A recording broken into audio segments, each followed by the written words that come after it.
एक बार रवि से भी कंफर्म कर लो, वो आया नहीं अभी तक। करता हूँ सोच में। तो यहाँ पे जो हमने नैबर फाइल यहाँ बनाई है, इसको इंक्लूड कर लेते हैं।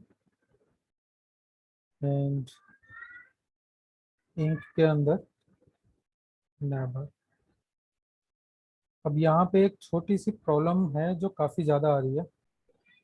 वो प्रॉब्लम ये है कि अगर मैं इंक्लूड करता हूँ यहाँ इंक के अंदर neighbor.php, फिर ये जो हेडर फाइल है इसको मैं इंक्लूड कर देता हूँ किसी और यूजर्स फाइल में, मान लो लॉगिन फाइल के अंदर मैंने ये हेडर फाइल ले आया, तो ये लॉगिन फाइल से उसका पाथ देखेगी, या इंक्लूड जो फोल्डर है यहाँ पे उसमें navbar बगल में है तो यहाँ से पाथ देखेगी।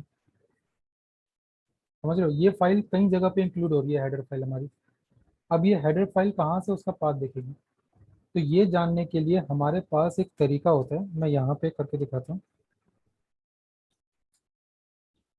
इको कर दो अंडरस्कोर अंडरस्कोर एंड कैपिटल में DIR, फिर अंडरस्कोर अंडरस्कोर 2 बार हो, एंड सेमीकोलन। हम ये करते हैं और यहाँ के रिफ्रेश करते हैं क्योंकि ये हेडर फाइल है, इसके अंदर इंक्लूड नहीं है शायद। हम यहाँ पे मान लो यूजर्स लॉगिन डॉट PHP में चलते हैं, तो यहाँ ऊपर देखो ये क्या चीज़ है, ये पूरा पाथ है। कहाँ का पाथ है, ये हमने कहाँ डाला है, header.php में। तो header.php जो है वो फाइल हमारी कहाँ पे इंक्लूडेड है, ये जैम के अंदर, htdocs के अंदर, पार्टिकल प्रैक्टिसेस के अंदर, PHP डैश क्लास के अंदर, इंक के अंदर। तो ये कंप्लीट पाथ हमें दिखा रही है, यहाँ पे दिख जाता है हमें।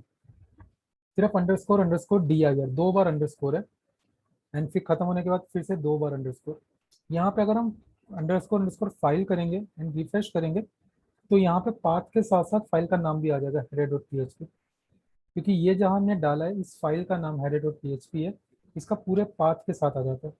तो यहाँ 2 कमांड्स आती है हमारे पास, dir और हेडर। dir सिर्फ डायरेक्टरी तक का पाथ दिखाता है, और फाइल अगर लिख देंगे यहाँ पे तो वो हमारे फाइल तक का पाथ दिखाएगा। तो अगर मैं यहाँ इंक्लूड कर रहा हूँ और मैं यहाँ पे बोल दूँ कि ये वाली फाइल हमारी अंडरस्कोर अंडरस्कोर DIR के अंदर, फिर अंडरस्कोर अंडरस्कोर एंड डॉट, इसका मतलब DIR मतलब करंट डायरेक्टरी के अंदर स्लैश करके neighbor.php के अंदर ही ये फाइल है। इसको मैं कमेंट कर देता हूँ फिलहाल, एंड रिफ्रेश। तो देखो ऊपर आ गया कस्टमर्स प्रोडक्ट्स एंड यूजर्स। ये फाइल का सही पाथ मिल गया। अब मैं इसको कहीं से भी इंक्लूड करूँ, बट ये neighbor.php जब इसको देखा जाएगा तो जहाँ पे इंक्लूड किया उस फाइल से नहीं, बल्कि इसी header.php वाली डायरेक्टरी पे ये फाइल ढूंढी जाएगी, जिससे हमारा काम काफ़ी आसान हो जाएगा। यहाँ पे हमने और तो कुछ इंक्लूड नहीं किया था, ये जैसे settings.php किया है। इस settings.php को भी हम underscore underscore DIR underscore underscore and dot लगा के स्लैश कर देते हैं, क्योंकि DIR के अंदर हम देखा था लास्ट में स्लैश नहीं था। तो settings.php भी यहाँ पे अब प्रॉपर वे में इंक्लूड हो गई है, और तो कोई फाइल नहीं है। ठीक है, जैसे अब ये लोकेशन भी है, इसमें भी अगर मुझे लोकेशन इसी जगह से भेजनी है तो हम यहाँ पे डाल सकते हैं, बट अभी हम नहीं डाल रहे।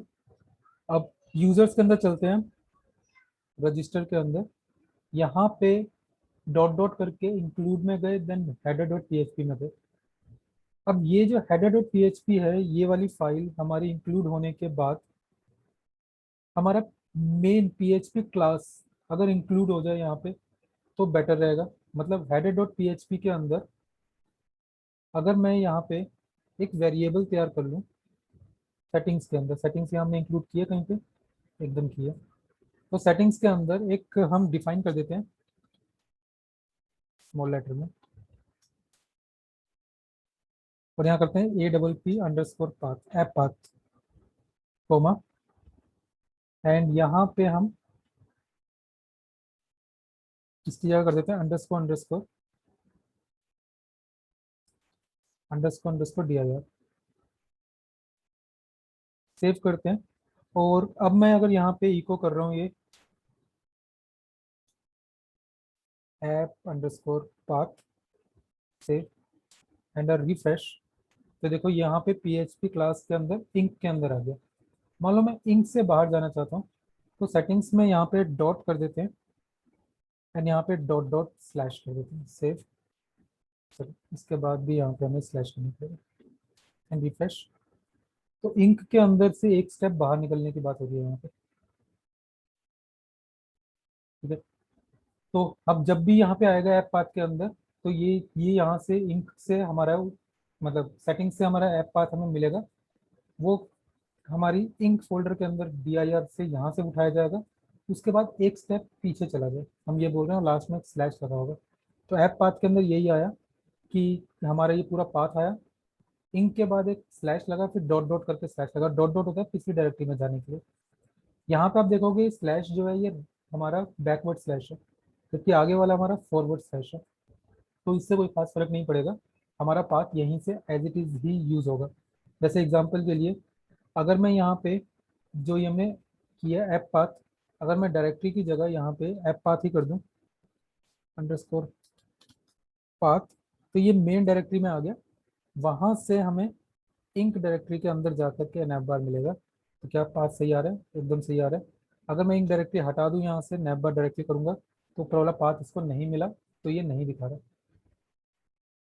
अब इसको पाथ नहीं मिला, फिर एरर भी नहीं दिखा रहा है, क्योंकि हमने, याद करो तो हमने हेडर के अंदर एरर रिपोर्टिंग जीरो नहीं, उसके अंदर सेटिंग्स के अंदर एरर रिपोर्टिंग जीरो की हुई है।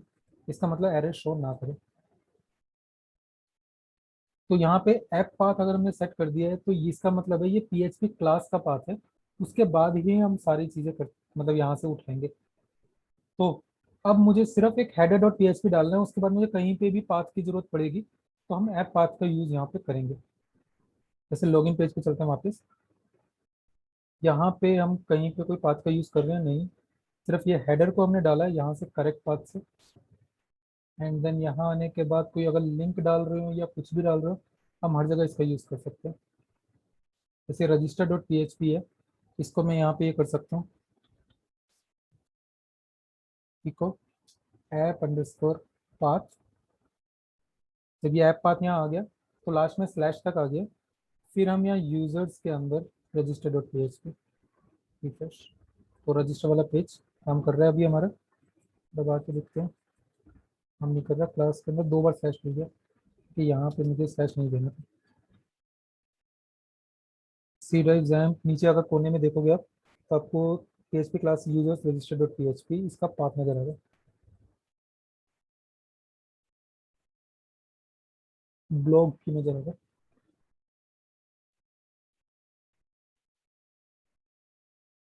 क्योंकि यहाँ पे डॉट डॉट वाला हमने यूज कर लिया ना, इसलिए शायद ब्लॉक कर रही है। हम ऐप पाथ को ठीक करते हैं फिर से।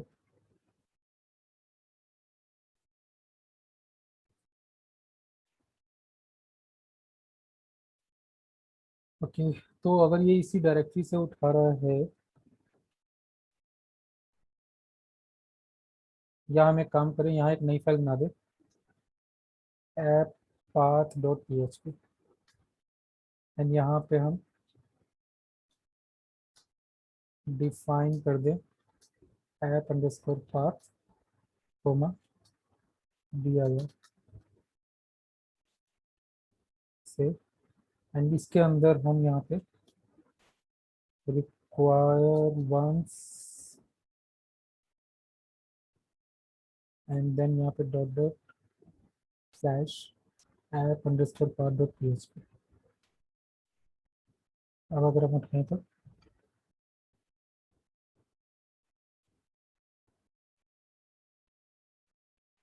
क्लास के बाद यूजर, अब मैंने यहाँ पे पाथ थोड़ा चेंज कर दिया, क्योंकि सिर्फ डायरेक्टरी है तो स्लैश लगाना पड़ेगा यहाँ पे। रिफ्रेश एंड अब क्लिक। प्रैक्टिसेस के अंदर पीएचपी क्लास, उसके अंदर यूजर्स, उसके अंदर registers, register dot PHP. Practices के अंदर यूजर्स, पीएचपी क्लास, पीएचपी के अंदर यूजर्स, यूजर्स के अंदर रजिस्टर डॉट पीएचपी। सही पे काम कर रहे हैं, पर हो भी नहीं रहा।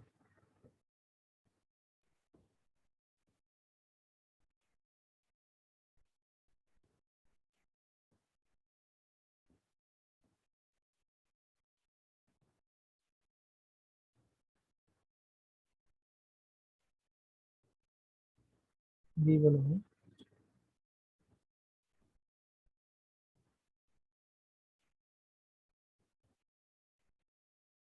अभी काम करने का नहीं करने का रीज़न ये है इसका कि ये यहाँ से पाथ उठा रहा है। चलो हम एक काम और कर देते हैं इसमें, थोड़ा सा इसे इजी वे बना देते हैं। इसमें हमने थोड़ा टफ कर दिया। मैं यहाँ पे ही अगर डिफाइन करना चाहूँ तो हमने पहले कर रखा था। ऐप पाथ में हम एक काम कर दें, http://localhost 8080, ये हमने लिखा था। अगर हम ये कर दें रिफ्रेश, तो यहाँ देखो http localhost यूजर्स के अंदर register.php, अब ये काम कर रहा है। चलो हम यहाँ पे करके देखते हैं रिफ्रेश। एंड अब अगर हम यहाँ करें तो undefined variable page lock in header.php on line number 4। ठीक है, तो लाइन नंबर 4 के अंदर ये पेज लॉक जो हेडर के अंदर इसको नहीं मिला, तो हेडर के अंदर $page_lock रजिस्टर के अंदर हमने सेट नहीं किया था। रजिस्टर में हमने सेट नहीं किया था ऊपर, तो PHP $page_lock is equal to false. तो यहाँ पेज लॉक हमें नहीं चाहिए, तो हट गया वो। अब ऑलरेडी रजिस्टर्ड लॉगिन नाउ, अब ये काम कर रहे हैं लिंक। मतलब कि हमने यहाँ पे अपने ऐप का सेटिंग्स डॉट पी के अंदर ऐप का पाथ जो है वो पूरा http localhost 8080 दे दिया। इसका मतलब एब्सोल्यूट पाथ दे रहे हैं जो हमारा यहाँ पे यहाँ तक है, उसके आगे हम जो मर्जी जोड़ सकते हैं। तो अब मुझे बस ऐप पाथ लिखना है जहाँ पे भी ये चाहिए। जैसे लॉगिन के अंदर मुझे ये चाहिए था, तो यहाँ मैंने इको कर दिया ऐप पाथ और उसके बाद स्लैश करके यूजर्स स्लैश रजिस्टर। तो ऐप पाथ में लोकल होस्ट 8080 आ जाएगा, तो स्लैश यूजर स्लैश रजिस्टर अपने आप ही आ जाएगा।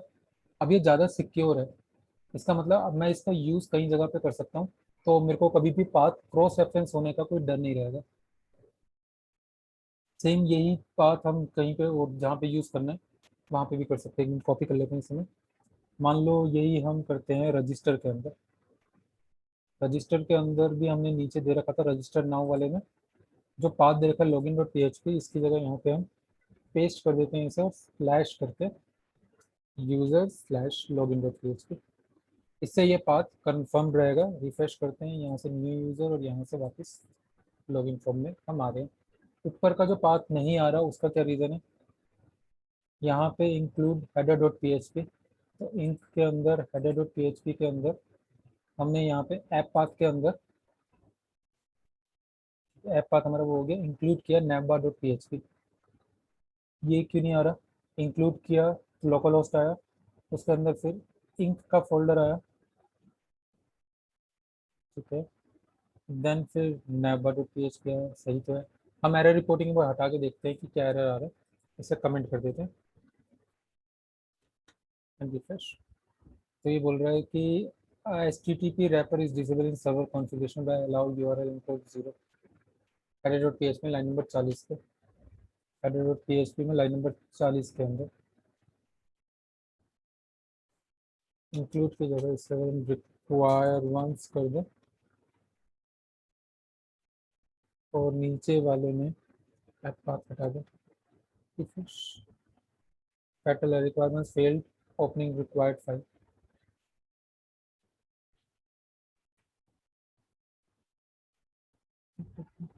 टाइटल एरर है नहीं, रिफ्रेश। लोकल होस्ट 8080 तो आ रहा है, डॉट स्लैश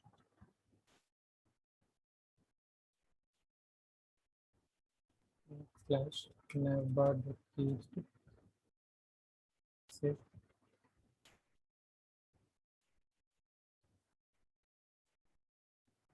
कॉपी पेस्ट। ये तो ओपन हो रहा है navbar डॉट पी। इसका मतलब पाथ तो ठीक है ये वाला हमारा, इतनी सारी प्रॉब्लम क्यों कर रहा है ऐसे।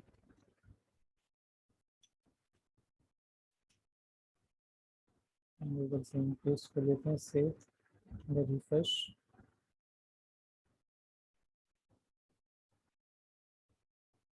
ओके, यहाँ पे ना कुछ हमने अभी सर्वर सेटिंग की गड़बड़ दिखा रहा है। Allow URL encode is equal to 0 है हमारे कॉन्फ़िगर सर्वर कॉन्फ़िगरेशन के अंदर, जिसकी वजह से ये हो नहीं पा रहा। तो हम इसको क्या करते हैं, यहाँ पे फिलहाल dir कर दें अगर हम require once fail to open file. dir के अंदर इंक की जरूरत नहीं है क्योंकि ऑलरेडी ये इंक में है। ठीक है, तो फिलहाल इसे ऐसे ही कर देते हैं। मगर ये सर्वर के एरर आ रहा था हमारा कि हमारे सर्वर की सेटिंग्स में गड़बड़ है, इस वजह से हो नहीं पाया। खैर अभी फिलहाल हमारा ये लॉगिन पेज है, तो अंदर वाले जो पाथ देने हैं उसके अंदर तो हम ऐप पाथ आराम से यूज़ कर सकते हैं, जो हमने करके देख भी लिया ऑलरेडी। अब इसके अंदर जो आज अभी हमने देखा, वो देखा अंडरस्कोर अंडरस्कोर 2 बार, फिर dir कैपिटल में, फिर अंडरस्कोर अंडरस्कोर। इसका मतलब क्या होता है?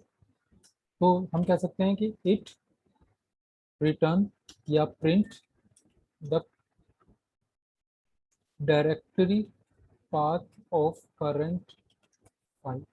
जिस फाइल में भी ये वाला डाला जाएगा, उस वो कौन सी डायरेक्टरी में पड़ी है उसका पूरा पाथ ये रिटर्न करता है। बट अगर हम अंडरस्कोर अंडरस्कोर फाइल कर दें, तो it print the directory and the directory path and the file name of current file. जो करंट फाइल है उसका किस डायरेक्टरी में पड़ी है वो, और साथ साथ उस फाइल का नाम, पूरा पाथ ये हमें दे देगा। तो ये हम इसका यूज़ कर मतलब किया हमने थोड़ा बहुत, और थोड़ा बहुत आगे भी करेंगे हम इसका यूज़, और रेगुलर करते ही रहेंगे, इसलिए मैंने यहाँ पे ये समझा दिया।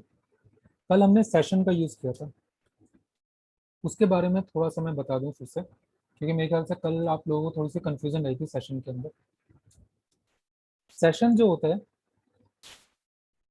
Stores data temporarily in server, we can use this data any time in our website.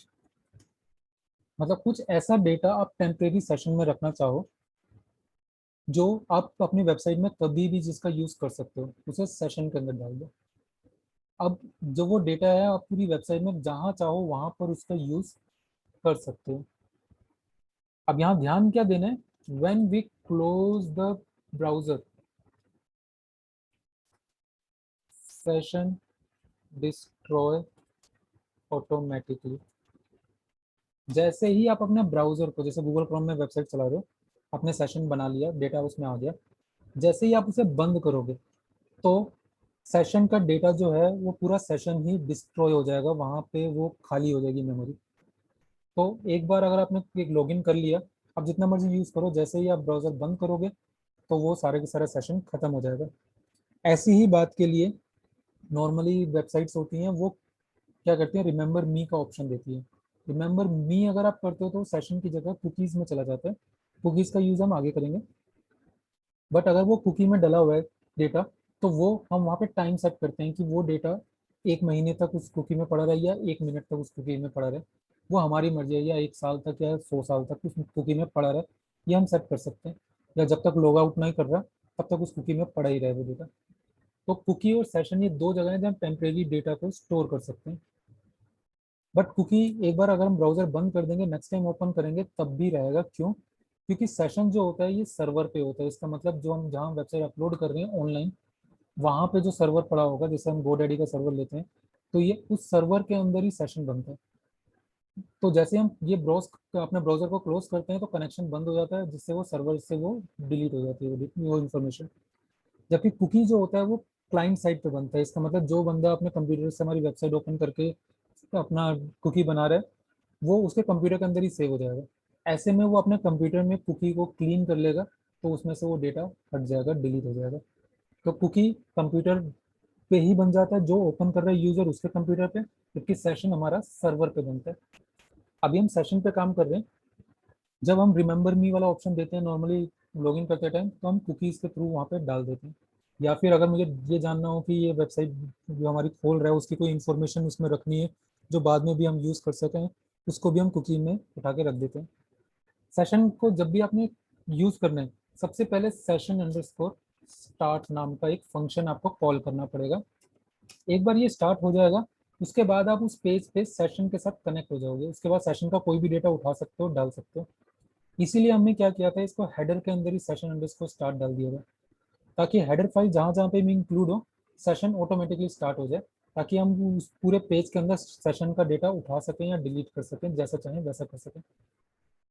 एक बार ये हो जाता है, उसके बाद डॉलर अंडरस्कोर सेशन नाम का एक हमें वेरिएबल मिलता है या ग्लोबल कांस्टेंट मिलता है, जिसके अंदर हम वैल्यूज बना बना के डाल सकते हैं। यहाँ पे एक वेरिएबल टाइप है ये, सॉरी एरे टाइप है ये, इसलिए स्क्वायर ब्रैकेट के अंदर हम एक सेशन का डेटा रख सकते हैं। जैसे मान लो मैंने यहाँ पे यूजर नेम रख दिया और यहाँ पे मैं अपना नाम लिख देता हूँ।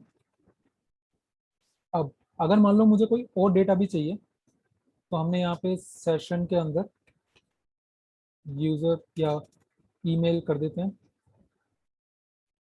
मान लो यहाँ पे हम डाल देते हैं demo@gmail.com।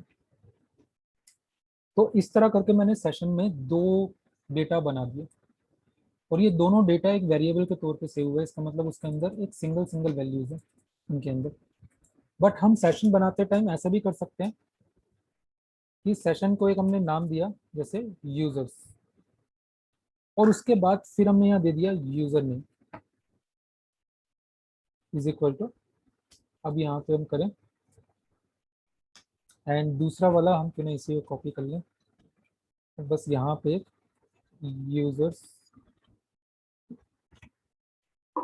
अब इसका मतलब क्या हुआ, मैंने यहाँ पे यूजर्स जब बनाया, ये एक सिंपल वेरिएबल बन गया, बट उसके बाद कर्ली ब्रेसिस के मतलब स्क्वायर ब्रैकेट के अंदर फिर से हमने यूजर नेम दे दिया। तो आप कह सकते हैं कि ये यूजर्स नाम का वेरिएबल जो सेशन में स्टोर हुआ, अब वो एक एरे है, क्योंकि यहाँ पे सेकंड हमने कर्ली ब्रेसिस में वैल्यू दे दी। तो यूजर्स नाम का एक एरे बन गया।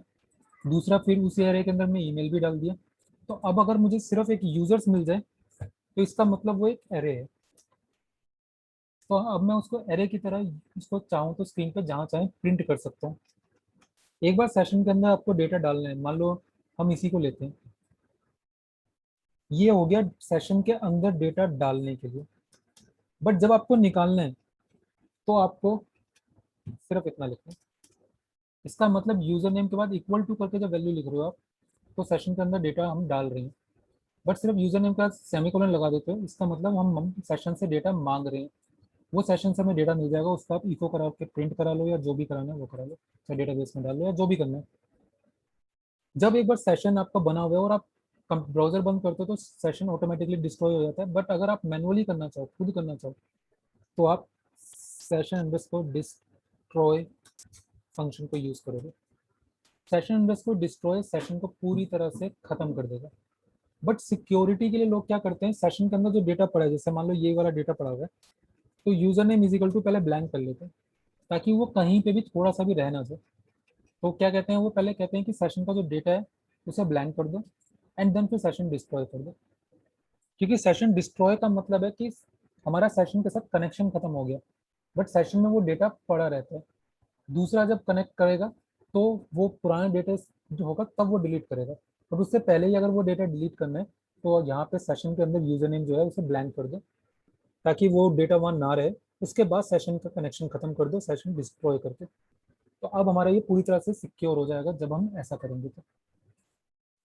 ठीक है, तो ये हमारा सेशन का काम है। आई थिंक समझ में आ गया होगा सेशन हम कैसे यूज कर रहे हैं। तो यहाँ देखो, हेडर के अंदर हमने सेशन स्टार्ट किया था। कल हमने गलती क्या की थी, हमने फुटर के अंदर सेशन डिस्ट्रॉय कर दिया था।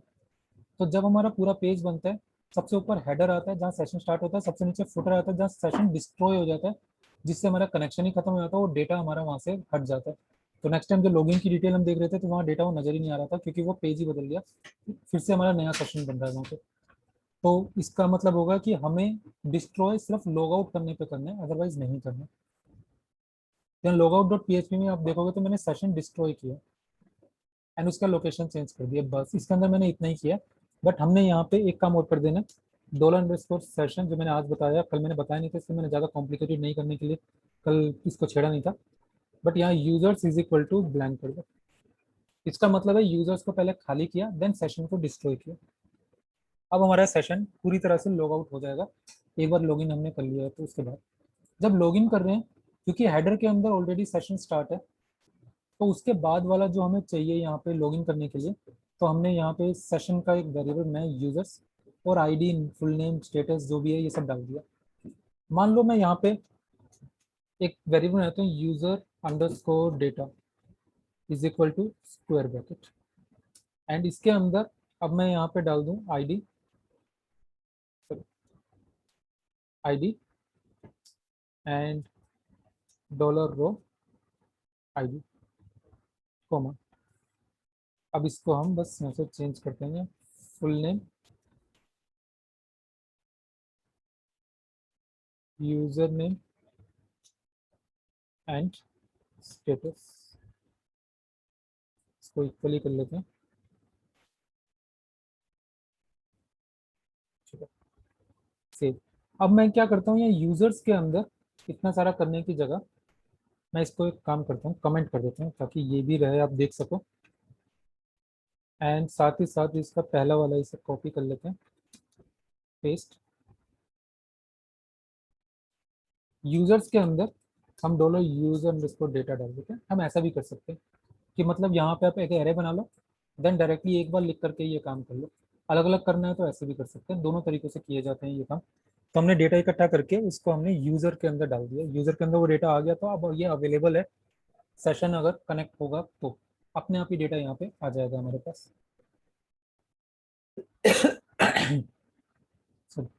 तो अब हमारे पास एक बार लॉगिन हो जाता है, तो ये क्या कर रहा है, सबसे पहले यूजर नेम पासवर्ड वहां से उठाते हैं, कमांड दे रहा है कि सिलेक्ट करो यूजर्स के अंदर से जहाँ user name is equal to जो हमने यूजर नेम यहाँ पास किया है पोस्ट के अंदर उसके बराबर हो, और पासवर्ड एंड लगा के यहाँ पे हमने किया पासवर्ड इज इक्वल टू जो हमने पासवर्ड पास किया है उसके बराबर हो, और पासवर्ड को MD5 करके हम चेक कर रहे हैं। तो ये जो चेकिंग है ये करने के बाद इसका मतलब वो पहले यूजर नेम ढूंढेगा जहाँ पे हमारे ये इस यूजर नेम से मैच हो रहा है, उसका पासवर्ड भी चेक करेगा एंड कंडीशन की वजह से वो पासवर्ड भी मैच हो रहा है, इसमें मतलब यूजर नेम और पासवर्ड दोनों मैच हो रहे हैं, तो ये कनेक्ट कर देगा। तो यहाँ से हमने वही किया कि कमांड को रन किया और चेक कर लिया कि अगर इसका कोई रिजल्ट आ रहा है, number of rows greater than equal to 1 है, मतलब वहाँ से रिजल्ट आया, यूजर है यहाँ पे, तो फिर उसका डेटा उठा लिया हमने रो के अंदर और सेशन के अंदर डाल दिया डेटा यहाँ पे। ये हमने क्या किया है, एरे बनाया और यहाँ पे डाल दिया। उसके बाद यहाँ से इसको रीडायरेक्ट कर दिया कि अब हमारे इस पेज में कोई काम नहीं है। हमने प्रोडक्ट्स के अंदर products.php के अंदर कर दिया। लोकेशन यहाँ पे हम चाहे तो दूसरे तरीके से भी कर सकते हैं, बट अभी ये काम कर रहा है तो छेड़ते नहीं इसे। Otherwise you are not logged in, ये एक मैसेज लिखा हुआ आ जाए अगर इन केस वो ये वाला नहीं डालता तो। ठीक है, तो ये डेटा हम एक बार लॉगिन करके देखते हैं। कल हमने जो किया था उसके आगे लॉगिन करते हैं। लॉगिन में हमने कल नाम दिया था रवि, और यहाँ पासवर्ड दिया था हमने दिल्ली, एंटर। और यहाँ वेलकम रवि देखो लिखा हुआ है। इसका मतलब हम लॉगिन हो चुके हैं। अब अगर मैं यहाँ पे लॉग आउट करूँ तो वापस लॉगिन फॉर्म के अंदर आ गया। तो ये हमारा इजीली वर्क कर रहा है। न्यू यूजर रजिस्टर करते हैं और नाम यहाँ रख देते हैं, मान लो Shiva, Shiva and user name भी शिवा, पासवर्ड दिल्ली सेम रख रहे हैं ताकि भूल ना जाए, भी पासवर्ड भी सेम है एंड लॉगिन किया। जैसे ये किया यहाँ से हम इसी पेज पे वापस आ गया। हमें यहाँ से रिडायरेक्ट कर देना चाहिए था वैसे, बट हमने नहीं किया, तो यहाँ फिलहाल कर लेते हैं लॉगिन पेज पे। अब यहाँ पे अगर मैं शिवा नाम से करूँ तो यहाँ वेलकम शिवा लिखा हुआ है। ये वेलकम शिवा कहाँ से उठा रहा है, सेशन से। तो इसको भी हम देखते हैं यहाँ पे जो हमारा प्रोडक्ट्स है इसके अंदर products.php है, इसके अंदर हमने किया था, या हेडर के अंदर किया था, हेडर में किया था सॉरी, हेडर में वेलकम मैसेज दे दिया था मैंने। नहीं, हेडर में भी नहीं है, तो फिर काम, तो एक काम करते हैं, हेडर के जो ऊपर हमने ये जो नैबर बनाया है इसी में राइट साइड के अंदर हम ये ऑप्शन दे देते हैं ताकि हमारी उसी स्क्रीन पे आ जाए। तो हम यहाँ से neighbor.php में चलते हैं। ये यूएल है, इसको अगर मैं यहाँ से मार्जिन लेफ्ट ऑटो कर दूँ तो देखते हैं क्या होता है, ये राइट साइड में चला जाता है। तो हमें ये नहीं करना, हमें क्या करना है, यहाँ पे एक यूएल बनाना है, never naive and margin left auto. अब इसके अंदर li.nav आइटम, एंड देन यहाँ पे हम डाल देते हैं जो हमने लॉगिन के लिए वहाँ ऑप्शन मतलब जो दिया है वो दिया कहाँ है, बस फिर देख लेते हैं। प्रोडक्ट्स तो PHP में ही होगा शायद। ये रहा वेलकम का।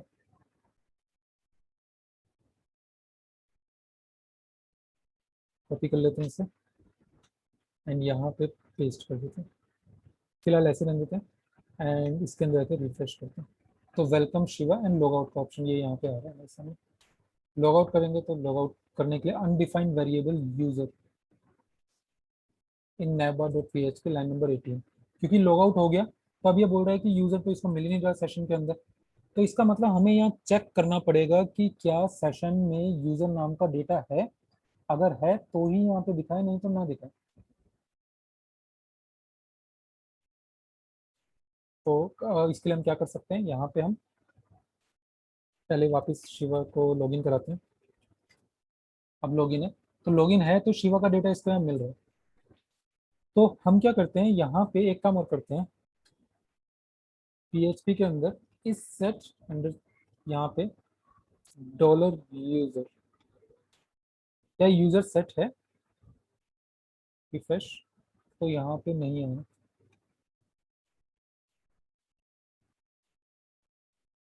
$यूजर कहाँ पे सेट हो रहा है हमारा, ये हमें देखना भी पड़ेगा ना। header.php तो हम बना नहीं गए, तो हम कहाँ से लेकर आ रहे हैं यूजर को। ये देखो ये है $user is equal to session user. If not is set ये एंड काउंट ये, देन हेडर लोकेशन चेंज कर दो। मतलब यूजर लेस देन 1 है, मतलब यूजर ऑलरेडी हमारे यहाँ बना हुआ है जो बाहर है ही नहीं, तो ये लोकल बन गया इसका। $User is equal to blank. User by default blank है। अगर पेज लोड करता है तो यूजर जो है वो सेशन में उसमें सेट हो जाए। तो हम यहाँ पे ये कर देते हैं, if user is equal to blank and refresh. Can not use is set on result set.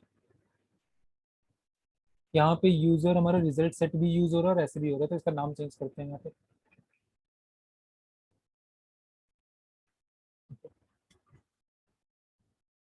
User data save and यहाँ पे भी हम यूजर डेटा कर देते हैं, यहाँ पे भी डेटा सेव रिफ्रेश। नंबर में लाइन नंबर 18 में ये क्या बोल रहा है। सर वहाँ पे कोलन लगेगा, आपने सेमी कोलन लगाया। हाँ तो अच्छा, मैंने इको तो किया ही नहीं सर। चल जाएगा। यहाँ तो सेमीकोलन नहीं लगेगा। ओके। इफ कंडीशन थोड़ी है वो। एक सेकंड, ये क्या बोल रहा है, can not use is set on result of an expression. Okay, ये मैं यहाँ, सॉरी ये गड़बड़ कर दी ना मैंने, ये बाहर लगेगा। इस सेट तो फॉर्मूला है हमारा, तो यहाँ पे then user is set, otherwise user is not set. Save. अब यूजर इज नॉट सेट यहाँ पे लिखा जाएगा, इसका मतलब है कि यूजर डेटा इसको सेट नहीं मिल रहा है यहाँ पे।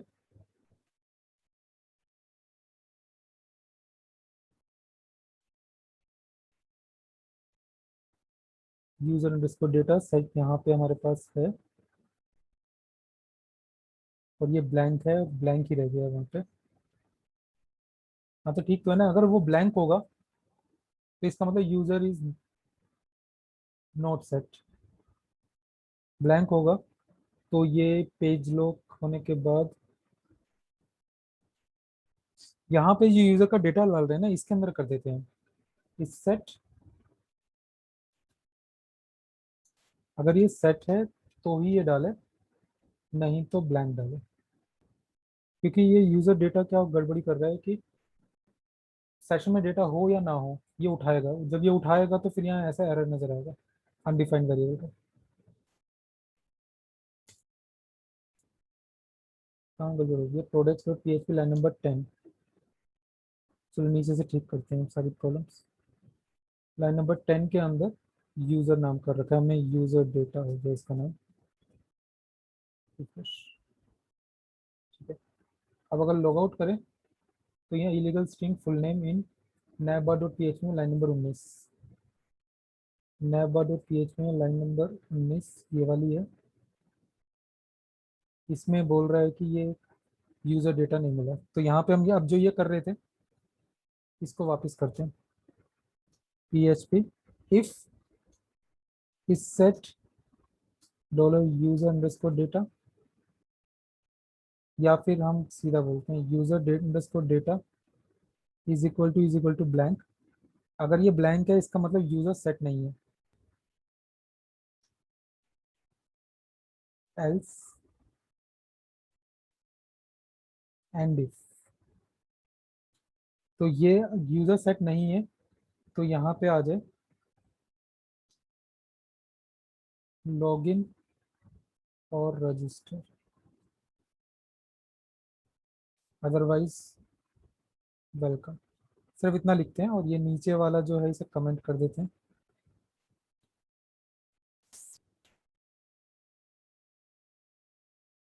कमेंट कर देते हैं इसे फिलहाल के लिए।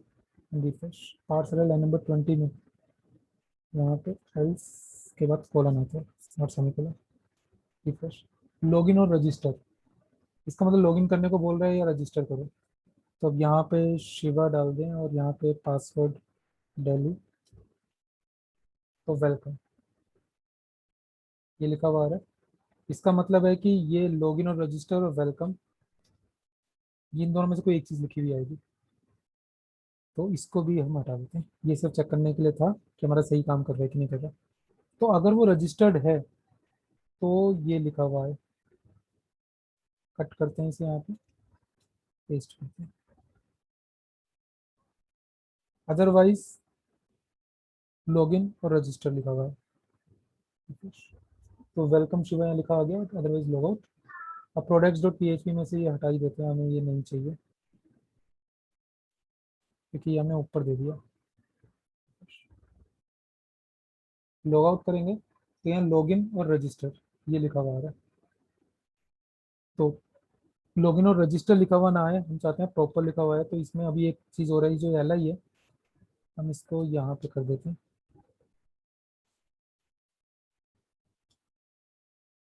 एंड यहाँ पे li.nav_item एंड यहाँ पे हम कर देते हैं a.navlink एज लॉगिन